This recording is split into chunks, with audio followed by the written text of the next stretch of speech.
Hello friends, आपका स्वागत है मेरे YouTube channel the digital oceans पर। आज आप लोग इस वीडियो में सीखेंगे कर्ल लाइब्रेरी कि भाई कर्ल लाइब्रेरी क्या है, इसका क्या रोल है PHP में और इस लाइब्रेरी का यूज करके हम क्या काम कर सकते हैं PHP में। तो चलिए स्टार्ट करते हैं। सबसे पहले समझते हैं कि कर्ल है क्या। कर्ल की फुल फॉर्म है क्लाइंट URL। इसको कर्ल भी बोलते हैं और CURL भी बोला जाता है। इसकी फुल फॉर्म है क्लाइंट URL। कर्ल है क्या? कर्ल एक PHP लाइब्रेरी है और उसी के साथ साथ कमांड लाइन टूल भी है, जिसका यूज हम करते हैं किसी भी डाटा को सर्वर पर भेजने के लिए या फिर सर्वर से डाटा लेकर आने के लिए। कर्ल जो है PHP की तो लाइब्रेरी है ही, साथ ही साथ इसको command line CMD command prompt पे भी यूज किया जाता है। तो ऐसा नहीं है कि सिर्फ PHP में ही यूज होता है, इसको हम कमांड के थ्रू भी यूज कर सकते हैं। इसका मेन काम ये होता है सर्वर से डाटा लेकर आना और सर्वर पे डाटा भेजना। Third number, curl makes it easy to communicate between different websites and domains. Curl की हेल्प से हम किसी दूसरे की वेबसाइट का डाटा आसानी से लेकर आ सकते हैं या फिर किसी दूसरे की वेबसाइट पे डाटा हम आसानी से भेज सकते हैं। API कह सकते हो, API में जनरली कर्ल यूज किया जाता है। कर्ल की हेल्प से ही हम किसी दूसरे की वेबसाइट की सर्विस को अपनी वेबसाइट पर हम यूज कर पाते हैं या फिर अपना डाटा किसी दूसरे की वेबसाइट पर भेज पाते हैं बिकॉज ऑफ कर्ल। ये हो गया अपना कर्ल की ये है क्या। अब इसकी थोड़ी सी हिस्ट्री के बारे में बात करते हैं कि इसकी हिस्ट्री क्या है। कर्ल जो है सबसे पहले 1996 में रिलीज किया गया था। इसका सबसे पहला नाम था HTTP GET, उसके बाद इसका नाम रखा गया URL GET और फिर फाइनल नाम रखा गया कर्ल। इनका जो ऑथर है, मतलब जो जिन्होंने फाउंड किया कर्ल को, उनका नाम है डैनियल स्टेनबर्ग। इन्होंने कर्ल लाइब्रेरी को फाउंड किया। क्या जरूरत थी इसे फाउंड करने की? वो चाहते थे जो करेंसी एक्सचेंज का रेट है IRC यूजर्स के लिए, उसको ऑटोमेट करना। ये उनकी नीड थी उस टाइम पे, जिसके लिए उन्होंने कर्ल को डेवलप किया। तो ये कर्ल की हिस्ट्री के बारे में भी थोड़ा सा जान लिया आपने कि भाई कौन इसके फाउंडर है और क्या इसकी स्टोरी है, कैसे कर्ल को फाउंड किया गया। अब बात करते हैं कर्ल के कुछ बेसिक फंक्शंस की। कर्ल के ये 4 बेसिक फंक्शंस हैं। सबसे पहला कर्ल इनिट। इस फंक्शन का काम होता है कर्ल लाइब्रेरी को इनिशियलाइज करना, स्टार्ट करना। सेकेंड नंबर है कर्ल सेट ऑप्ट। इस फंक्शन में क्या करते हैं, हम अलग अलग टाइप्स के ऑप्शन पास करते हैं अपने प्रोजेक्ट के नीड के अकॉर्डिंग। अभी मैं आपको प्रैक्टिकली दिखाऊंगा तब आपको समझ में आ जाएगा। थर्ड नंबर है कर्ल एग्जीक्यूशन। इस फंक्शन का काम होता है कर्ल के लाइब्रेरी को एग्जीक्यूट करना, जो भी टास्क है उसको एग्जीक्यूट करना। फोर्थ नंबर फंक्शन है कर्ल क्लोज। जब हमारा काम खत्म हो जाए तब कर्ल की लाइब्रेरी को बंद कर दो। तो ये 4 बेसिक फंक्शंस हैं कर्ल के जिस पर हमें काम करना है। जनरली यही चारों फंक्शन ज्यादा यूज किए जाते हैं प्रैक्टिकली। अब देखते हैं इसका एग्जांपल कि भाई कैसे लिखते हैं। इन्हीं 4 फंक्शन का एग्जांपल दिखाता हूं। देखो, सबसे पहले मैंने कर्ल को इनिशियलाइज किया, स्टार्ट किया। सेट ऑप्शन में मैंने इनिशियलाइजेशन भेज दिया कि भाई मैं इनिशियलाइज कर दिया है। उसके बाद हमने एक ऑप्शन पास किया कर्ल ऑफ URL। इसमें हम क्या भेज रहे हैं, URL भेज रहे हैं, उस सर्वर का URL भेज रहे हैं जहां से हमको डाटा लेकर आना है। तो हमने URL बता दिया कि भाई इस URL पे जाना है और यहाँ से डाटा लेकर आना है। कर्ल एग्जीक्यूशन का काम है इस लाइन को एग्जीक्यूट करेगा और फिर फाइनल जो भी रिजल्ट आएगा वो मैंने यहाँ पे इको कर दिया, प्रिंट कर दिया। तो ये एक बेसिक एग्जाम्पल इसका कर्ल का लिखने का, एकदम शॉर्ट में ये 3-4 लाइन का कोड आपको लिखना होता है। अब बात करते हैं हाउ टू गेट और रिट्रीव डाटा फ्रॉम सर्वर। कि भाई किसी सर्वर, किसी वेबसाइट, डोमेन से अगर हमें डाटा लेकर आना है तो डाटा हम कैसे लेकर आएंगे कर्ल के थ्रू। तो ये देखो मैं आपको करके दिखाता हूँ। ऑलरेडी वैसे मैंने फाइल बना रखी है, इसी समझाता हूँ। देखो, ये मैंने PHP की एक फाइल बनाई गेट डाटा के नाम से, जिसमें मैंने सबसे पहली लाइन लिखी कर्ल इनिट, मतलब मैंने कर्ल को स्टार्ट किया। सेकेंड नंबर लाइन पे मैंने लिखा कर्ल सेट ऑप्ट इसके अंदर देखो मैंने वो यूआरएल भेज दिया जहां से मेरे को डाटा लेकर आना है। ये क्या है, जेसन प्लेस होल्डर एक वेबसाइट है जहां से आपको फेक डाटा मिल जाता है, फेक एपीआई। देखो यहाँ पर जाता हूँ मैं, और इस यूआरएल पे जब मैं क्लिक करता हूँ तो क्या होता है, मेरे को एक जेसन डाटा मिल जाता है। ऐसे नंबर ऑफ वेबसाइट्स है, मैं इस वेबसाइट के थ्रू आपको समझा रहा हूँ। ऐसी कोई भी वेबसाइट जहां से आपको डाटा निकालना है, उसका यूआरएल आपको यहाँ पास करना है सेट ऑप्ट के अंदर। और थर्ड नंबर है कर्ल एग्जीक्यूट, जिसका काम है इसको एग्जीक्यूट कर। देखो इसको रन करके मैं दिखाता हूँ क्या आउटपुट आता है। एज इट इज देखो सेम आउटपुट आएगा। मैंने लिखा local host PHP practical work, ये रहा कर्ल ट्यूटोरियल गेट डाटा। देखो आउटपुट देख रहे हो, बिल्कुल सेम है।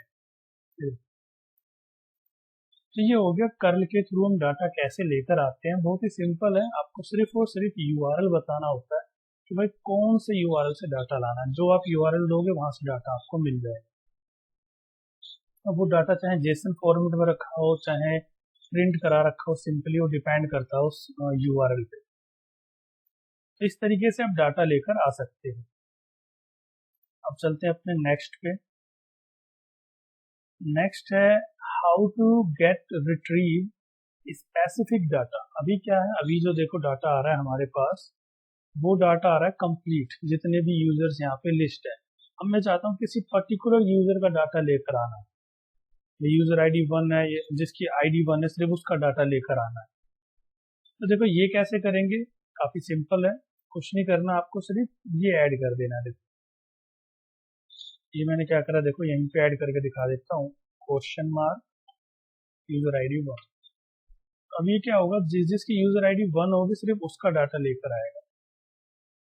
ये देखो इनकी अगर मैं यहाँ पे लिख दूँ, ID लिख देता हूँ मैं यूजर ID की जगह, मैंने लिखा भाई जिसकी ID 1 है वो लेकर आओ। ये देखो, तो इस तरीके से आप स्पेसिफिक पर्टिकुलर डाटा भी ला सकते हो, पर्टिकुलर ID का। अब देखते हैं अपना नेक्स्ट टॉपिक। हमने देख लिया कि डाटा कैसे रिट्रीव करते हैं सर्वर से, पर्टिकुलर डाटा और ऑल डाटा। अपना नेक्स्ट टॉपिक है how to send data to server. कि भाई हमने ये तो देख लिया डाटा कैसे लेकर आते हैं, अब मेरे को सर्वर पे डाटा को भेजना है, तो वो हम कैसे भेजेंगे। तो चलिए दिखाता हूँ आपको, बहुत सिंपल है, 2 लाइन का कोड ऐड हो जाएगा बस।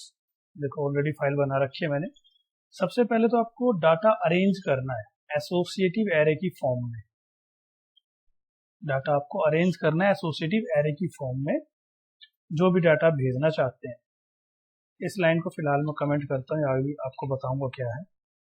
उसका देखो मैंने सिंपल इनिशियलाइज किया, जैसे मैंने गेट में किया था। यूआरएल पास मैंने कर दिया कि भाई डाटा कहाँ भेजना है। उसके बाद देखो ये लाइन मेन ऐड हो गई, इसको भी मैं कमेंट कर देता हूँ। कर्ल पोस्ट फील्ड्स, ये ऑप्शन में आपको भेजना है कि बताओ भाई कौन सा डाटा भेजना है। तो हमने बता दिया कि देखो जी ये डाटा लेकर जाना है। इस लाइन का काम है डाटा को लेकर जाना। सेम कोड है जैसे गेट का था, सिर्फ और सिर्फ ये लाइन ऐड हो गई इसमें। इस लाइन से डाटा आपका सेंड होगा। अगर आप PHP में भेज रहे हो तब तो आप ऐसे डाटा भेजोगे इस तरीके से पोस्ट फील्ड करके। लेकिन अगर आप PHP की जगह डाटा भेज रहे हो Node.js पे, तो Node.js पे डाटा भेजने का तरीका थोड़ा सा बदल जाएगा। उसमें 2 लाइन एड ऑन हो जाएंगी। ये क्या है देखो, ये तो आप समझ गए कि PHP पे आपको डाटा भेजना है, सिंपल आप एसोसिएटिव एरे अरेंज करो। उस एसोसिएटिव एरे को आप पोस्ट फील्ड के थ्रू भेज दो कि भैया ये डाटा लेकर जाना है, इस यूआरएल पे लेकर जाना है। अगर यही डाटा आपको Node.js पे भेजना है, तो Node.js में क्या होता है, वो इस एरे को नहीं समझ पाएगा। Node.js जो है वो समझता है जेसन फॉर्मेट को। तो आप क्या है, इस डाटा को जेसन इनकोड कर सकते हो। मतलब जहां आपको लगे ना कि डाटा मेरे को जेसन फॉर्मेट में भेजना है, तो वहां पर आपको या तो अगर PHP से भेज रहे हो तो आप जेसन इनकोड करो और फिर भेजो। अगर आप जावास्क्रिप्ट से भेज रहे हो फिर तो कोई बात ही नहीं है। तो जेसन इनकोड का काम क्या है, जेसन इनकोड का काम है कि जो आपका PHP का जो एरे का डाटा है उसको ये जेसन में कन्वर्ट कर देगा। जेसन क्या है, अगर आपको इसके डिटेल जानना चाहते हो कि जेसन के बारे में पूरा समझना चाहते हो, मैं डिस्क्रिप्शन में लिंक दे दूंगा जेसन ट्यूटोरियल का, आप उसको देख सकते हो। तो देखो आपने इसे इनकोड कर दिया, जेसन में कन्वर्ट कर दिया। उसी के साथ साथ अब आपको इसमें एक एक्स्ट्रा ऑप्शन यूज करना पड़ेगा, हेडर। इस हेडर में आप ये बताओगे कि जो आप डाटा भेज रहे हो वो किस तरीके का डाटा है। तो यहाँ पर देखो मैं बता रहा हूँ कि भाई मेरा कंटेंट का जो टाइप है वो जेसन है। अगर आप ये नहीं बताओगे तो डाटा नहीं जाएगा जेसन फॉर्मेट में, तो डाटा इंसर्ट नहीं होगा। तो ये आपको ध्यान रखना है। देखो अगर आप PHP में भेज रहे हो तो आपको ये हेडर देने की जरूरत नहीं है, जेसन इनकोड करने की जरूरत नहीं है। अगर आप जेसन फॉर्मेट में डाटा भेजना चाहते हैं Node.js या फिर किसी अदर पे जहाँ पे जेसन फॉर्मेट चलेगा, तो वहां पर आपको जरूरत पड़ेगी कि इसको जेसन इनकोड करो और इस हेडर को भी यूज करो। तो इस तरीके से हम डाटा को सर्वर पे भेजते हैं। अगर देखो मैं करके दिखाऊं इसको एग्जीक्यूट, मैंने यहाँ लिखा पोस्ट डाटा। देखो बुरा मान गया। बुरा इसलिए मान गया क्योंकि मेरे को डाटा कैसे भेजना, जेसन में भेजना। अब देखो अब सही हो जाएगा। अब देखो परफेक्ट दिखा रहा है कि हाँ जी मैंने डाटा भेज दिया, ये आपकी आईडी है। तो ये ध्यान रखना, अगर आपको डाटा भेजना है नॉर्मल PHP फाइल पे तब आपको जेसन लिखने की जरूरत नहीं है। लेकिन अगर आप किसी ऐसे URL पे डाटा भेज रहे हैं जो जेसन समझता है तो आपको जेसन इनकोड करके भेजने की जरूरत पड़ेगी। जैसे जेसन प्लेस होल्डर है, ये सिर्फ जेसन फॉर्मेट समझता है, इसीलिए मेरे को जरूरत पड़ी मैं इसको जेसन इनकोड करूं और फिर डाटा को जेसन इनकोड करके भेजूं।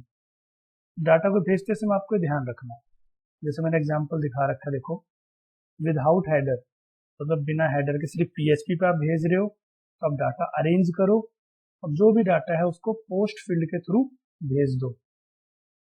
और वहीं अगर मैं बात करूं कि विद हेडर जब यूज करते हैं, जब आपको जेसन इनकोड करके भेजना तो आपको बताना होता है कि मेरा ये हेडर है, ये मेरे कंटेंट का टाइप है। तो इस तरीके से डाटा को सर्वर पे भेजा जाता है कर्ल का यूज करके। अब चलते हैं अपने नेक्स्ट टॉपिक पे। नेक्स्ट टॉपिक है हमारा कि जी ठीक है, हमने ये सीख लिया डाटा कैसे लेके आते हैं सर्वर से, डाटा कैसे भेजते हैं। अब मेरे को डाटा को एडिट करना है। तो डाटा को एडिट करने के लिए हम यूज करते हैं पुट, मतलब एक लाइन और ऐड हो जाएगी इसी में। देखो दिखाता हूं मैं। देखो ये फाइल मैंने बना रखी है पुट डाटा के नाम से। इसमें अगर आप देखेंगे तो इसमें सिर्फ और सिर्फ एक लाइन ऐड हुई है, ये वाली लाइन देखो। यहां पर मैंने लिखा curl of customer request put. तो जब भी हम डाटा को अपडेट करते हैं तो ये वाली लाइन ऐड हो जाएगी, प्लस यहाँ पर आपको URL में ये बताना होगा कौन सी आईडी का डाटा अपडेट करना है।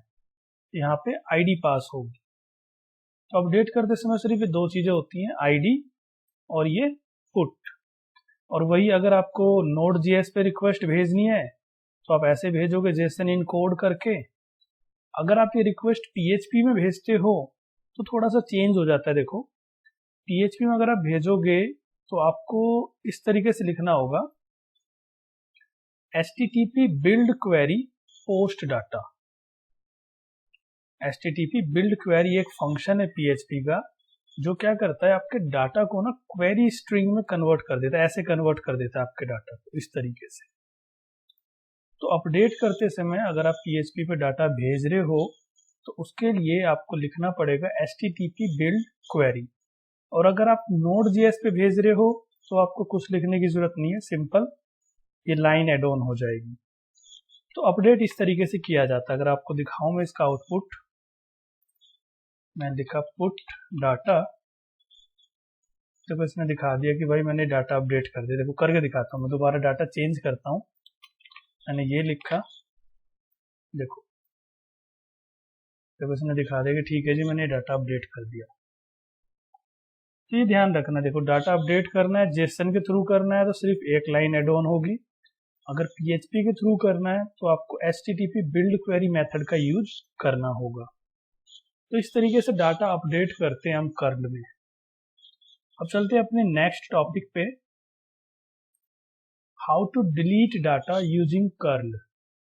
डाटा को अगर डिलीट करना है तो बहुत सिंपल है, जो आपने ये गेट की क्वेरी लिखी, गेट डाटा में आपने लिखा ना पर्टिकुलर आईडी का, उसी में सिर्फ और सिर्फ एक लाइन एड ऑन हो जाएगी, ये कस्टमर रिक्वेस्ट डिलीट। तो ये लाइन क्या करेगी, डिलीट करेगी उस पर्टिकुलर आईडी के डाटा को। तो इस तरीके से हम कर्ल को यूज करते हैं। मैंने कर्ल के जो जो मेन फंक्शंस थे, जो जो मेन ऑप्शंस थे, वो मैंने आपको बताए। अगर आपको ये वीडियो अच्छी लगी हो, आपने इस वीडियो से कुछ नया सीखा हो, तो आप इस वीडियो को लाइक करिए, चैनल को सब्सक्राइब करिए और बेल आइकन को प्रेस करिए मेरी ऐसी ही वीडियो की नोटिफिकेशन के लिए। Thank you.